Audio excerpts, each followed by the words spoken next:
Marble Stadium last night, Western Bulldogs and North Melbourne. Are we sort of struggling to get a handle on both of these teams, given the amount of personnel that were out for the Bulldogs? Well, there's a lot of people, not me, who wanted to tip North Melbourne because of the outs of the Western Bulldogs, but there's no way I was going to. I know Damo's in the same boat. We're similar in, well, I wasn't going to tip North Melbourne because you just can't trust them. But if ever they were going to beat the Dogs, last night was it. Well, it should have been last night because they were obviously, and this is the narrative all summer, Bontempelli, Jones, Ugle-Hagan, Waitman, Treloar. They lost during the game, James O'Donnell. They also lost Luke Cleary late, and they just weren't able to get on a run. Let's celebrate the win first. Ed Richards, Rory, was stepped up in the absence of Marcus Bontempelli. Had his own injury concerns over the off-season. I think their whole midfield group stood up, and it's just a great sign that they've got added depth now, and that's all these injuries provide, is the opportunity for some of these other guys to stand up and make that midfield group their own, because it's been Bont leading them for so long, but Libba was outstanding. They got Kennedy in there for a bit of experience too, but as you mentioned, Ed's game was just so well-rounded and so well-polished, Nathan. Yeah, the problem for North Melbourne is they're giving up 100 points again. So they did it a lot last year. And so you look at their tall forwards, Comben, Core and Logue. I was comfortable enough with them. I mean, Norton and Darcy only kicked 4 between them, but it was more the midfield goals and it was also the defensive goals. Bailey Dale came down and kicked a couple. Sanders kicked a couple out of the midfield. They laid 74 tackles, the Kangaroos, but that was all in tight. As soon as the ball got outside, it was just easy going inside forward 50. I almost felt sorry for Comben and Carr, and I thought they did an okay job against the Tools, but the pressure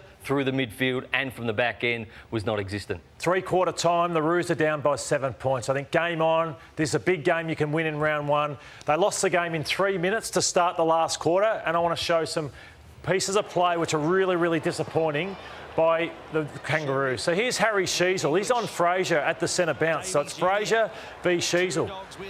Fraser has the ball and he goes out from the centre bounce. Fraser runs in, kicks an open goal. All right, so then we're going to get behind the goal vision here of where Harry Sheasel was. So here's Fraser. So he's out here. This was a centre bounce. Look at Harry Sheasel. So I hope this comes up on Monday with Alastair Clarkson. Say, yes, you are a star, but what are you doing? You've lost the centre bounce and you are ducking out the back hoping for a ball. So that is one goal they lost. So they go 13, 14 points down. This is Lachie McNeil, high forward for the Western Bulldogs. He's up against Powell. Watch how many players McNeil runs past from North Melbourne. So how desperate do they want to be to win a game of footy? Are their values and the conditions they put on each other there? So North players are all back here. McNeil has run 150 metres fighting for his career and he gets out, runs into the open space. That's 2 goals in 2 minutes. Suddenly it goes from 7 points to that 20-point mark. And this was the last goal they conceded. So it's 3 in 3 minutes. We're only 17 minutes 20, so 3 minutes in the last quarter. Ball goes inside. Once it leaves the area, watch how many North players are just still stuck standing. And the Western Bulldogs explode out. Made them look silly. And I felt for this kid. Finn O'Sullivan playing his first game of AFL football. The ball goes in. He's a wingman. So he's not playing on Aaron Norton. But he looks down and says, Aaron Norton doesn't have a man. So the question's been on Alastair Clarkson and defensive structure, why he hasn't taught them well. But where was his man? Why is a kid having to do that from the wing? So they lost the game in 3 minutes. Very, very poor. Great vision, Lordo. Sorry, when you said Alastair Clarkson hasn't taught them well. Yeah, so defensively, they just leak like a sieve, and it's been that since the day he got there, and your hope as every year goes by they'll improve, but they still haven't. The pressure has to ramp right up on him, Lordo. We're not want people to make big statements out of round one of a season, but you add that round one to the previous 2 under his watch, and you add it to the previous 5 in totality, and nothing changes. They just accept losing before the game even starts. Yeah, I don't know if accept's the right word, Damo. Well, they do, Lordo. That's all they do. Yeah, well, let's see. That game was there to be won last night. That was a VFL team. I just don't think they've got the experience yet of winning. They just haven't done it enough. When do they get it, Rory? Well, hopefully that's They had a more experienced team last night than the Bulldogs. Parker's in there. And Luke Parker and Jack Darling now. They brought them into the team. Yep, and that's what we want to see. We want to see improvement, but they need to start winning to ingrain that habit. But you genuinely think Alastair Clarkson's under pressure already? It has to be, TJ. I mean, again, 2 years and 1 match in, I get that. But there were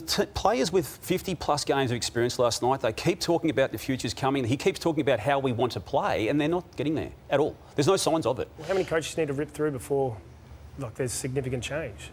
Like, you can't keep ripping through coaches. You've got to have some sort of stability. Yeah. Where's the recruitment and where's the development? And the back line, I mean, the lot I just mentioned it. Call, low, I mean, what is going on there?